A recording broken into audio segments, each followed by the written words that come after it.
morning. How are you this morning? Good. It's a good day, isn't it? I just want to call your attention to something new up here on the stage. It's my haircut. Yeah, your haircut, I got a that haircut. too. And tell them what else we have up here, Don. Well, we've been gifted a really wonderful baby grand piano from our wonderful Marge.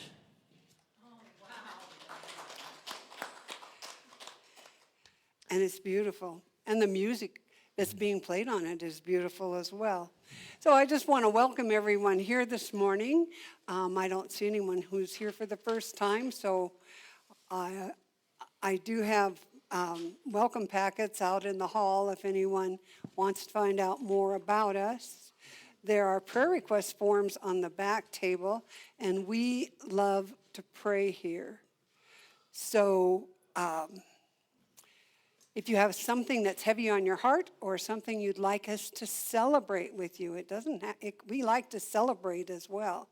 Just fill out one of those prayer request forms and put it in the prayer box, and we will pray with you all week. Also on the back table, there's information on how to join our Zoom meetings. And we're so glad that you joined us this morning because we know you're at choice at where you want to be, and we are happy to see your smiling faces here in our community. And I think we have some music for you. We do.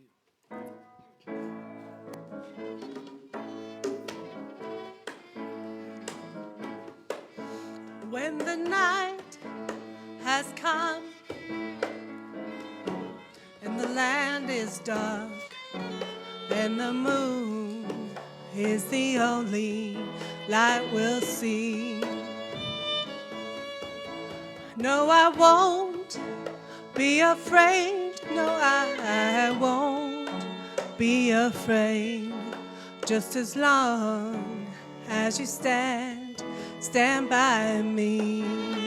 So Spirit, stand by me. Oh, stand by me. Stand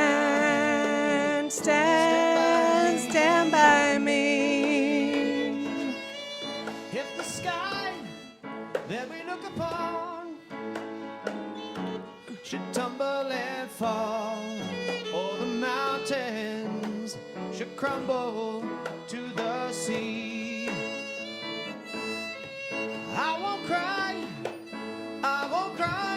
no, I won't shed a tear, just as long as you stand by me. So Spirit, Stand by me. Oh, stand by me. Stand by me.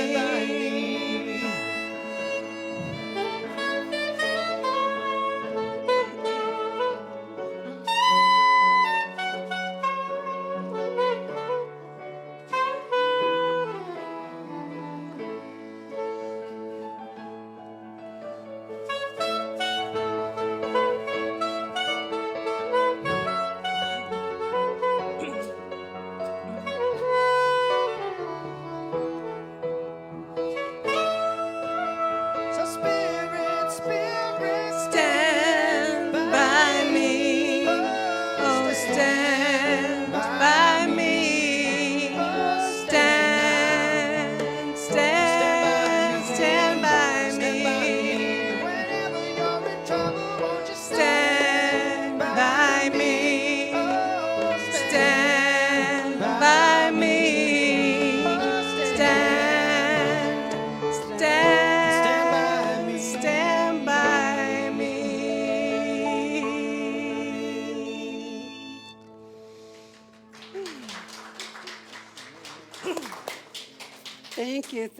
Thank you, Dawn and Red Star and Laura and Jamila and Audie for sharing your lovely gift with us this morning. It's always a pleasure to hear you guys singing and playing. Thank you. So we've come to that time in our service where we get to bless our children. And we have children here this morning, several of them. Yes. So if you want, you can come up. If you don't, that's fine too. We'll just bless you where you are. So Oh, here we go. there you go. Lily and I made name badges this morning. Wonderful. She wanted to do. We made one more for our friend over there too. Wonderful. Yes. So if you'll join me in our blessing of the children and all of the children of the world, we see you, who you really are, made in the image and likeness of God. We cherish you, we support you, and we love you. So it is.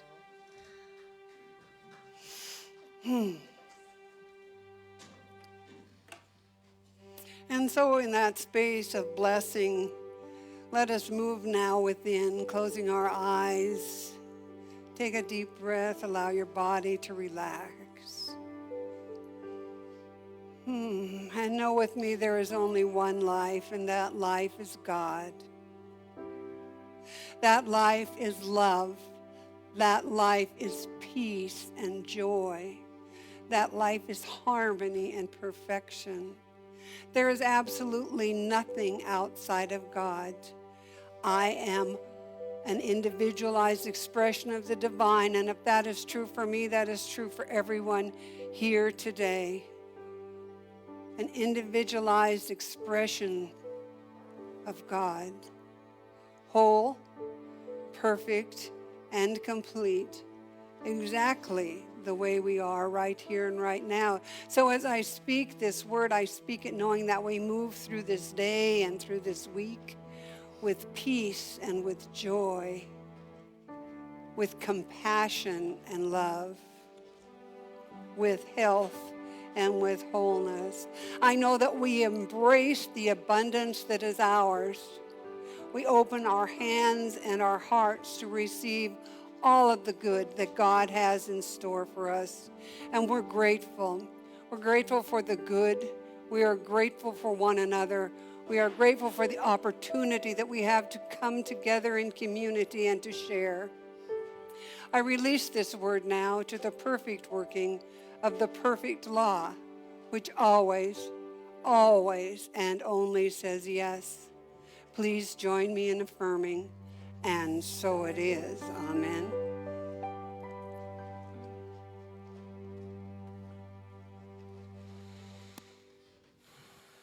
So Spirit, Spirit, Stand by me. Oh, stand by me. Oh, stand by me.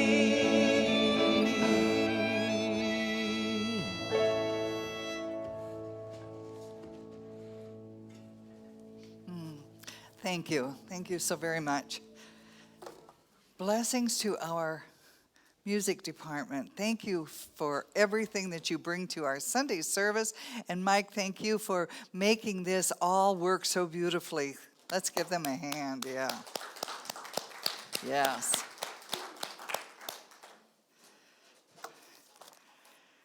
Whew. So it is thrilling. It's thrilling to see each one of you today, and it's thrilling to see the children who are with us today. And it's just a beautiful day here at Shining Mountains Center for Spiritual Living in Kalispell, Montana. So if you're joining us online, we invite you into the warmth and the beauty and the love and the center of energy that is so uplifting, because that's what we intended to create here. And what we intend, we do, right? When we intend to do something, we usually follow through. And our intention is to build that center of safety and welcoming presence that everyone and anyone can step into at any time, anywhere. So we're part of that. We are joining with others, and we're part of that energy. We're always connecting with the energy of others, and we have an intention for it to be at the highest level. the highest level. And when we are at a lower level, we can rest assured that there are others who will lift us up if we are willing to be lifted. It's like this. We don't have to have all the answers, but we have to be open to answers coming to us. You see, we don't have to have all the answers, so we don't always have to be in that frame of mind that's absolutely the highest it could be. I mean, that's great if that's where you are. But if you're on this journey as a human being, sometimes it goes up and sometimes it goes down. Sometimes it just goes along beautifully and sometimes it goes whoosh and right up to the top. Whatever it is, rest assured, we don't walk alone. We walk with others. We walk with our sisters and brothers, and we walk with the one. So today I want to talk about how we can rest in divine love. Rest in the divine means we're resting in divine love. Because this week we've talked about, Reverend Linda and I have talked about being joyful. And last week I got to talk about how laughter affects us. It's just such an incredible thing that the neuroscience of laughter and how it swaps the cortisol and in our bloodstream with the highly sought after chemicals in our brain of the dopamine, the oxytocin, and the endorphins. And here's what your homework was last week, was to go out and to actually embody and embrace laughter in a greater way this past week. I hope you all tried that. I hope you all tried it. And here's what happens when we do that. We know that the dopamine helps us to learn, and it's a motivation, and it helps our attention. So when we laugh, we become more aware of the energy of intelligence that not only is within us, but that surrounds us. So we're more connected. We get more connected to people too, and things that are going on, and we have more empathy, and we just through the oxytocin and the endorphins trigger feelings of pleasure. So if you had a good week, you know there was endorphins flying around in you and creating that feeling of pleasure. You know, that's what we're looking for, is what are we on this journey for if it's not to have the sweetest, the most joy-filled, peaceful, bold life we could imagine? Because we can all define how our lives are how we want to live our lives, and what we want to contribute to it, and what we want to accept from life in general, and how we want to build upon it, how we want to express it, because we are in charge. We are the ones in charge of the life we're living. Oh, we are such gifted individuals that we can just move into the space in this moment and the next moment and the next moment with that certainty that we can rest in the divine as we move into and through our lives.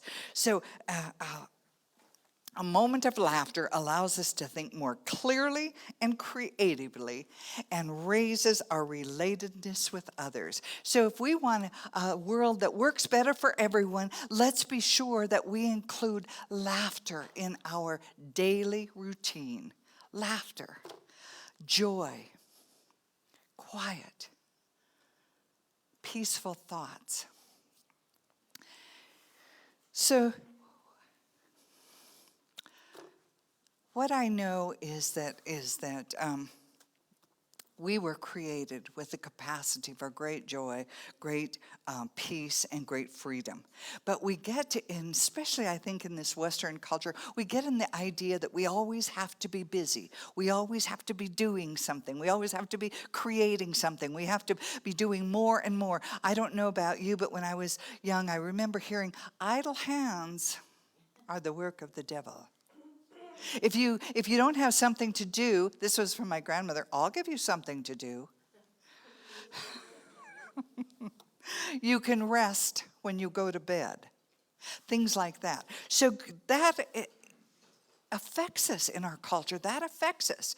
So how do we feel good? We feel good many times by what we do and how much we accomplish and what we've accumulated, and how we interact with others. But what I want to look at today is how sacred rest is. And what it is that stops us from taking these times or these breaks for rest that we would benefit from, but that we haven't given ourselves permission to do. I don't know about you, but I know my friend. I have a couple of friends that have these huge lists of things, buckets, I'll bet, of things that they want to accomplish. Not only do they want to experience, but they want to accomplish. And they're very good at accomplishing the things that they want to accomplish. And one of my friends, who is a great accomplisher, always says, pray for more time for me. Pray for more time, Yvonne. Well, that would just mean expanding more of what she does, right? She'd be accomplishing more things. And at the end of the day, what is it that we've accomplished that was really life-enhancing? That's one of the things I look at now. What did I accomplish today that was life-enhancing? Was it to build something, or was it to have a sweet interaction with someone? We need all of that, of course. But I'm just saying to refocus and give ourselves a break from all the doing and move into a little bit more of the being is, for me, rest. That means allowing ourselves to be present to the moment. We become overactive when we think that's how we need to prove ourselves. We become overactive, and we do too much. We want to prove ourselves. And when we have that kind of an idea, we also have that expectation of others. My children would attest to that fact. They grew up thinking they had to be busy. One time my daughter called me up and she said, Mom, something happened to me. She was at home. She wasn't feeling very well.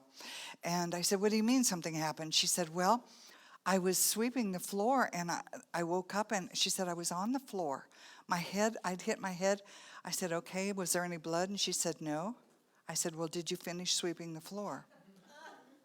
She tells that story every time we meet new people. She tells that story because I was focused on the doing. I heard that. Wow. Yeah, expectations of others. You know, you cut your hand, you wrap it all up, and you keep doing what you were doing. That's how I grew up. And I'm not saying it's the right thing at all. I'm saying, though, we get to reassess what it is that we've been doing and that we think is really valuable to us, and see if that's really, at the end of the day, life-enhancing. Is that what you needed to do? Is that what you would choose to do tomorrow if you had today to live over? Well, we don't have today to live over, but what we can do is often we create today tomorrow, and then we create the tomorrow the next day, because we keep doing habitually what we've been doing, right? So we want to really, in order to live in the freedom and the joy and the peace that we were created to live as and with, we want to keep examining how we're doing this living, how much joy we have in our lives, and the freedom that we're allowing ourselves to make the adjustments that will add to our joy in life. Carolyn Miss said, we aren't meant to solve all the mysteries in our life, of course. Rather, we're meant to explore the mysteries and discover ourselves one piece at a time through Spirit. One piece at a time. And gradually we become whole, more conscious, more awake that life is a spiritual journey and everything else is make-believe. So rest is needed. Physical rest is needed for our body, and it's valuable for the quality of life we live, and it's also essential for our soul. In corporate research, they tell us that people are more productive if they get the amount of rest they need. Doctors will tell us that the rest you need will help relieve your stress and help you to help your body to heal.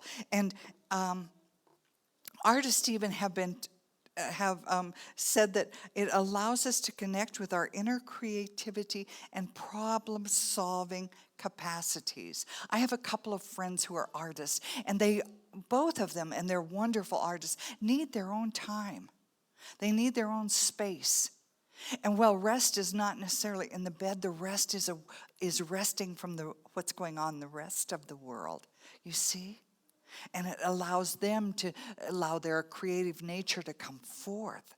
That's, I think, what we all need is a little more acknowledgement of the rest we need from what's out here so that we can determine what we want to come from in here.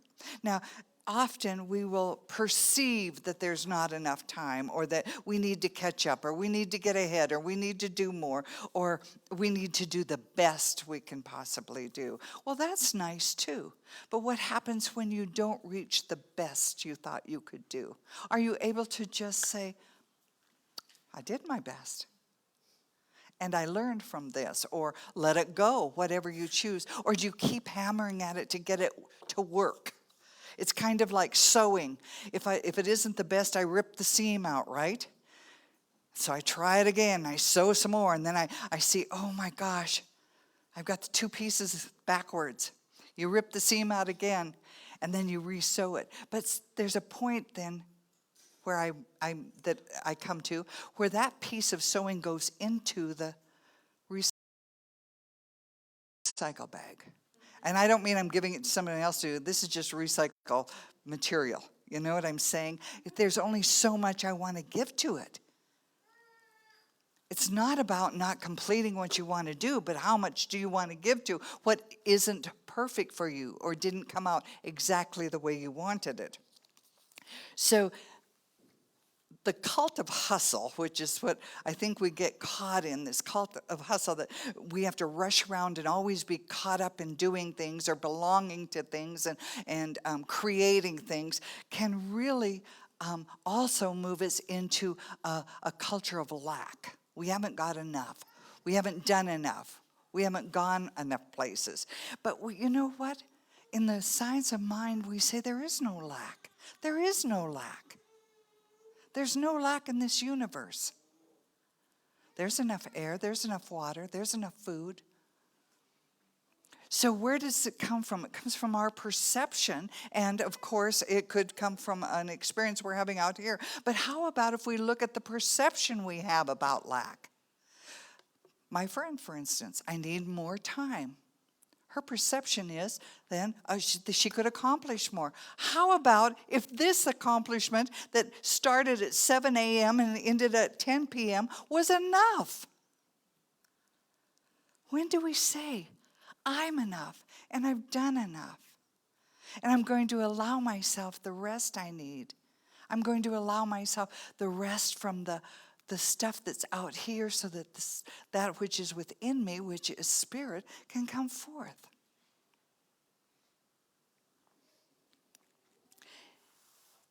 And sometimes we hide from our feelings too. Sometimes we hide from our feelings so that we don't have to take a rest. Because if we were in a rest, we might have to repair, say, a damaged relationship. We might have to complete something that we've started and said we didn't have time for before. That we really, our heart desires to complete. I have a friend who told me about getting her, she finished her thesis for her PhD. And I said, oh, that is so wonderful. And she said, you can't imagine the amount of living I did that let me put that off. I said, what do you mean? She said, I delayed that for 11 years by doing this and this and this and this. And she said, I knew it. I said, well, why'd you do that? She said, well, I knew if I ever stopped, I'd want to complete that, and I would. But it was just easier to put it off. You know, we have all these little tricks we trick ourselves with, and they're so habitual, too, that it goes from one to another to another. Now, that wasn't a wasted 11 years. I don't believe she wasn't saying that. She was just acknowledging how we do things, how she does things. I thought that was so interesting. And then I look at myself and I think, oh my gosh, I wanted to go to ministerial school from the time, well, I didn't know it was ministerial school. I just wanted to be a priest. One time I was a little girl. And then when I finally got into ministerial school, I was in my 50s, for goodness sakes, because I had a lot of stuff to do then, but the desire never left. You see, I never stopped and never rested enough to allow myself to meet my heart's desire. That's another thing that rest will give us the permission to allow that heart's desire to come forth. And then we have to look at what are the reasons we haven't met it.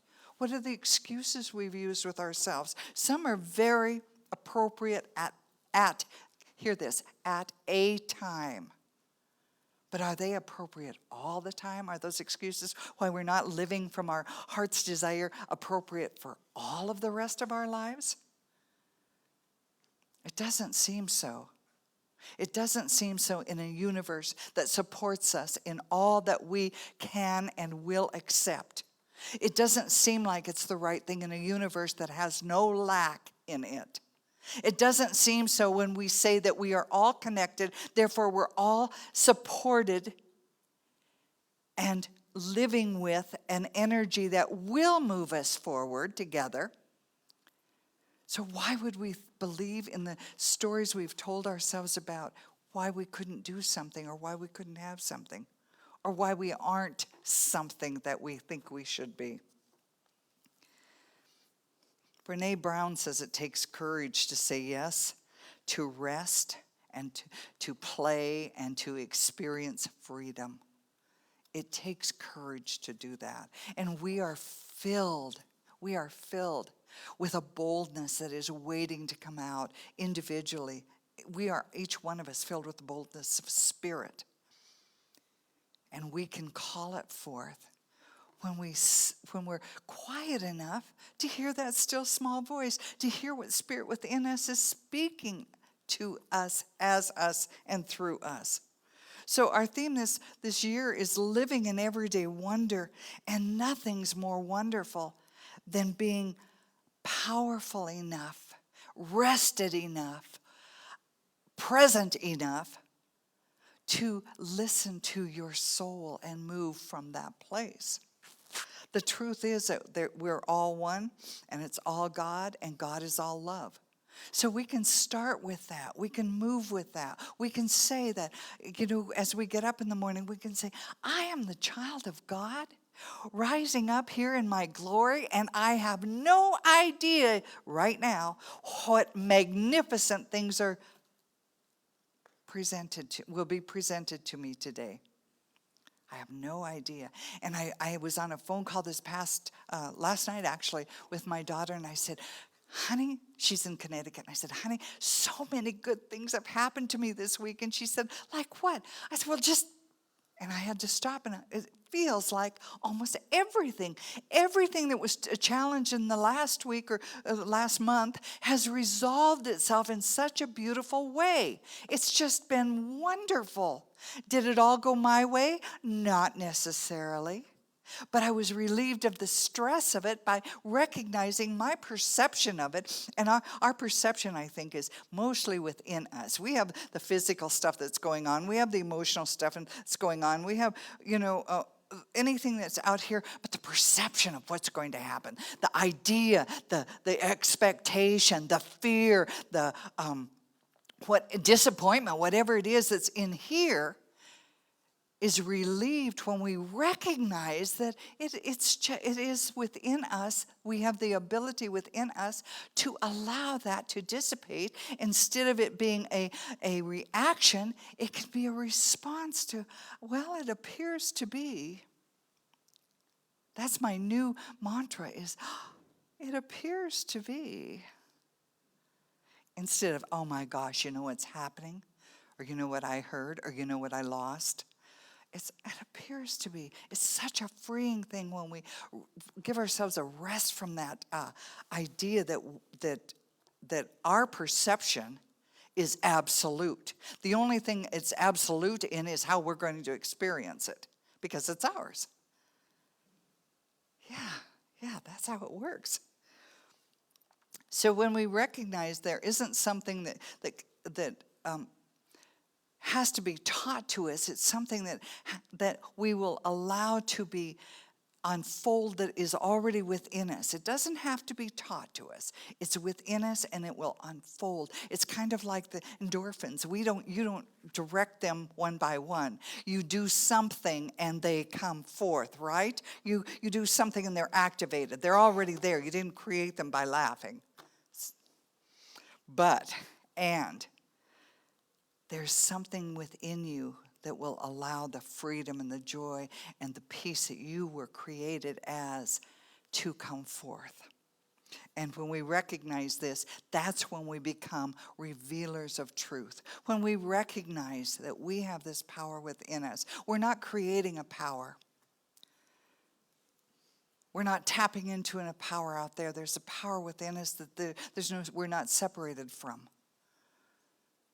And when we recognize this and recognize that in the silence and in the rest we find more of who and what we are, then we become revealers of truth.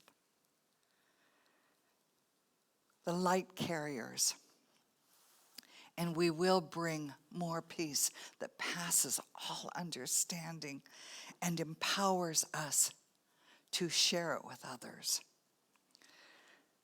So the homework this week, I think, is about having a day that we allow ourselves to rest from the anticipation of what we should do, rest from trying to live from the outside in, but allowing ourselves to live from the inside out.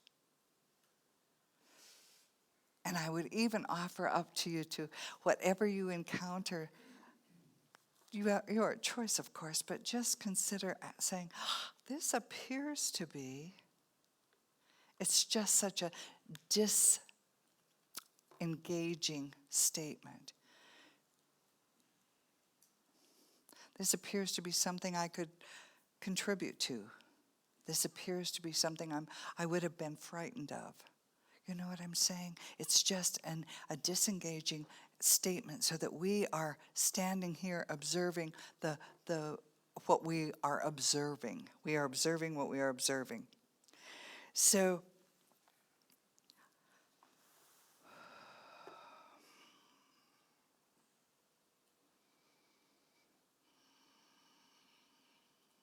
there was a statement put out by the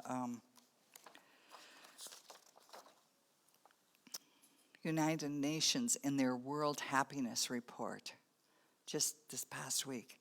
And it said, despite the pandemic and wars and the high inflation, there's something really good going on.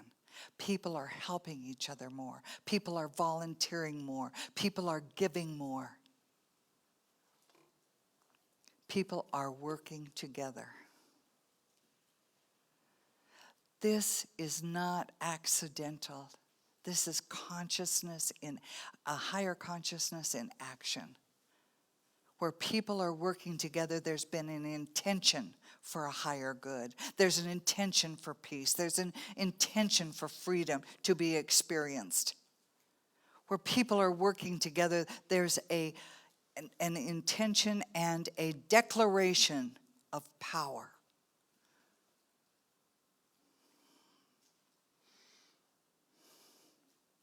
We all carry within us the power of love and the power of forgiveness and the power of joy and laughter and creativity and the power that peace brings.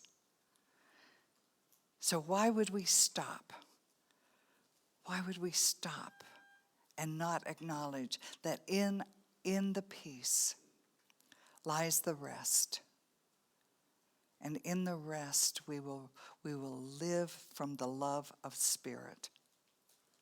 So I will ask you to join me this morning in a prayer. And there's a prayer of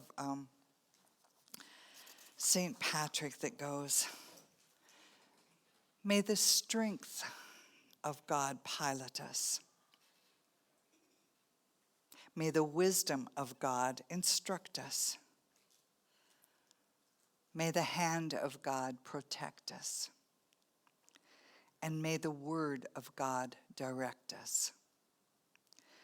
be always ours this day and forevermore. And to those beautiful words, I add this idea that is within me and is within this sanctuary, that God is all there is. And that idea is truth. There's one life, God, and we are out of that expression expressed. And as we choose in this time to be present to each other, and present in the lives that we're leading, and present to our community, may we rest in that idea that we are empowered by the love of God, and as the love of God, Spirit expressing through each one of us individually. And whatever type of rest we might need, be it sleep at night, or rest from worry, rest from disappointment or anger, rest from fear, rest from self-judgment, rest from loss and grief. Whatever it is, may we know that we are supported and held in the arms of love. May we know that the strength that we are seeking is within us and for us. And that we may stand under the shelter of others until we know that strength within ourselves. And as we are feeling that strength and moving into the world as the power of God, may we be the strength for others. For we are all connected. There is only one. We are all connected. And as our prayers go out and join the prayers of the millions of other people in many different languages at many different times, it is all one beautiful tapestry of love. One beautiful tapestry of life.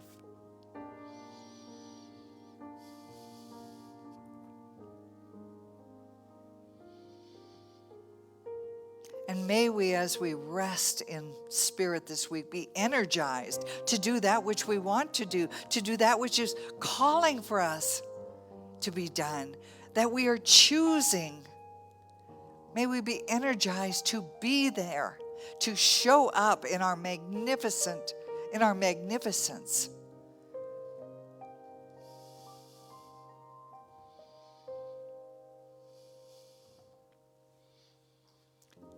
And may we move forward with an attitude of gratitude,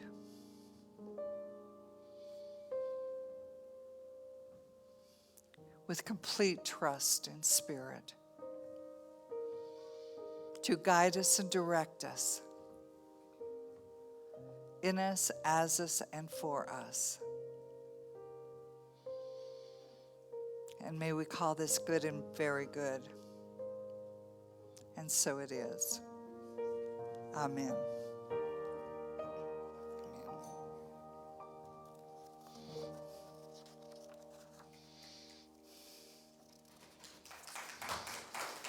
Thank you.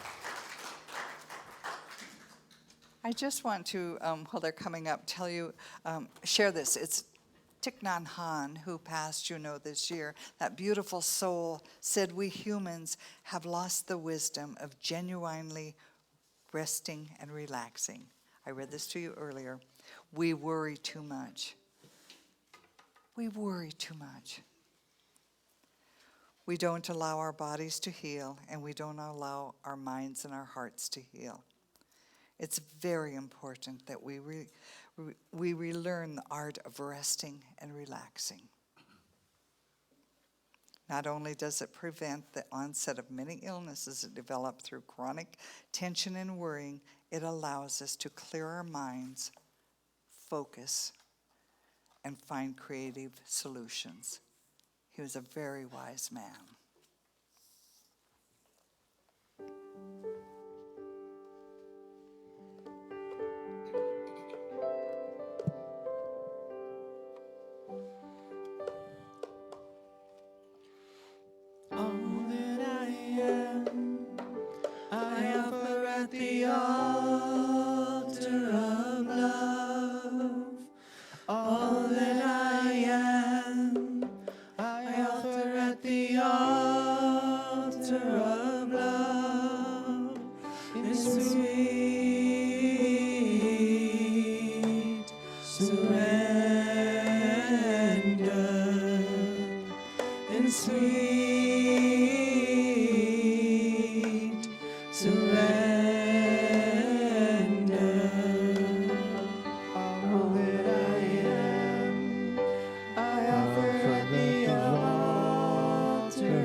all that I am, I offer at the altar of love, in sweet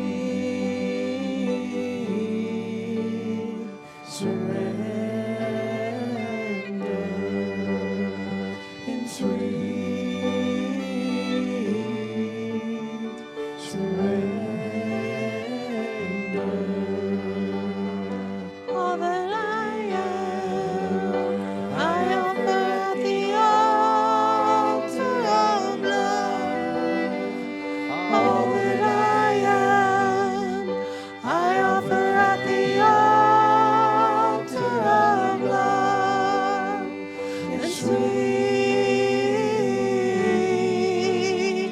surrender, in sweet surrender.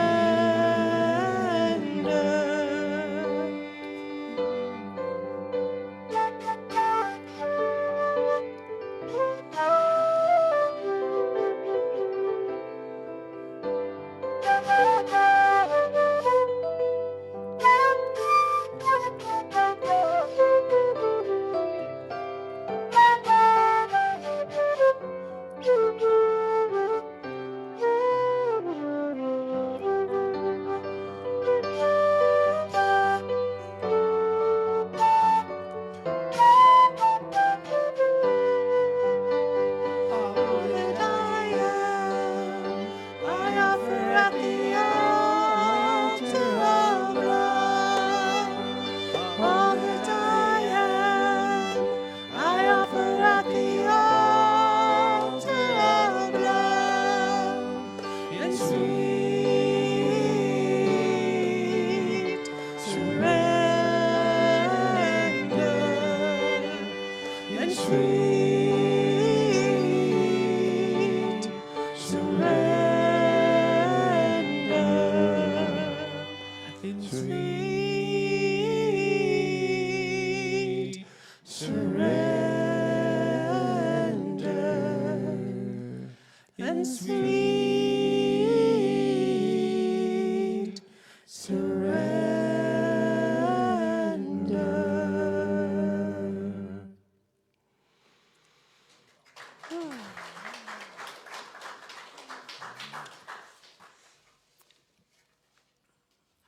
Thank you so much for reminding us to surrender our ego to that divine and holy presence that truly is love. Thank you. And so we've come to that part in our service where we get to put into practice the law of circulation.